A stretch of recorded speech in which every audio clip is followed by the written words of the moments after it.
telling me earlier this month that he envisions his movement continuing even if he doesn't win the Democratic nomination and the presidency. But he went on to say that he was sort of still at this point unsure what exactly that might look like. It's not something he's building right away. Well, if the Sanders movement is going to be more than a protest movement against the Democratic Party, a protest movement at the Democratic Convention this summer, if it is really going to change the course of politics instead of just railing against the course of politics, how might that happen? Well, here's one way it could conceivably happen, and it's something that was it was something that was brought up by a group of Sanders volunteers, something that a group of Sanders volunteers and former staffers are pursuing as a post-2016 plan. It's a totally unique plan. I think it's fascinating. Their plan is to use some of the tactics and methods developed during the Sanders presidential campaign to instead try to elect a better Congress, to elect a more progressive House and Senate. Not necessarily this year, but in the first midterm election of the new president's first term. In 2018, whoever the new president is, that first midterm, they want to elect a brand new progressive Congress in that election. And to do it, they want to elect this whole new Congress all at once. They want to essentially run a presidential-style campaign where there are 400 people running all the same campaign. They want to run a presidential campaign where the candidate has 400 heads. There will be a progressive candidate in every House race in the country and in every Senate race, but it'll all be one centralized presidential-style campaign. That's the innovation.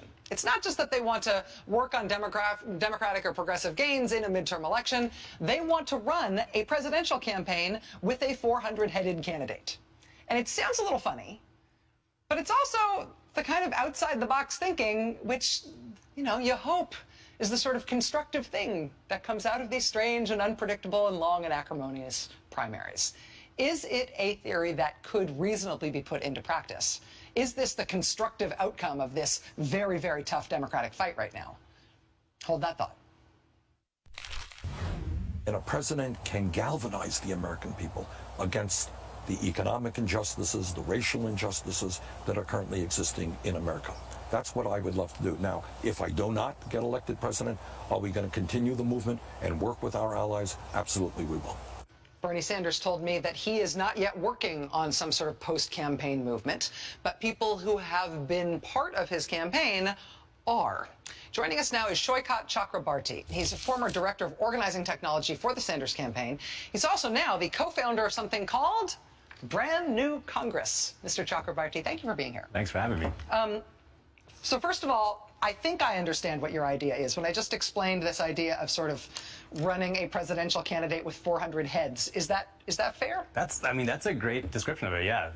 Our idea really is to run this single unified presidential style campaign that's going to look a lot like the Bernie Sanders campaign and use that model of, a single website for fundraising, a single, like a giant national movement of volunteers contacting millions of voters, and really think that, the trick here is, I think the only way that model works is if you have a big goal that's focused on.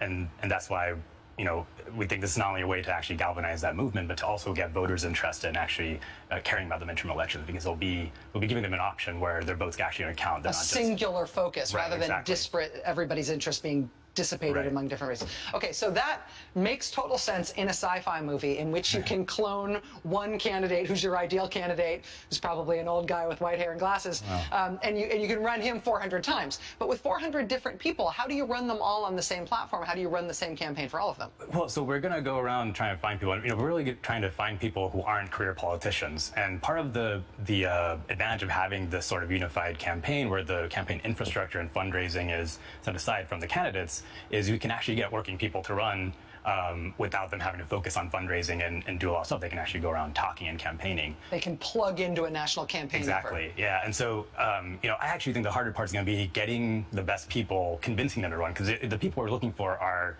they're like leaders in their community. They're people who have a record of service, people who are really respected, and who probably don't want to run for Congress because they think of that as something that's going to debase them, or is for people who have a lot of integrity, it's not really something they want to do.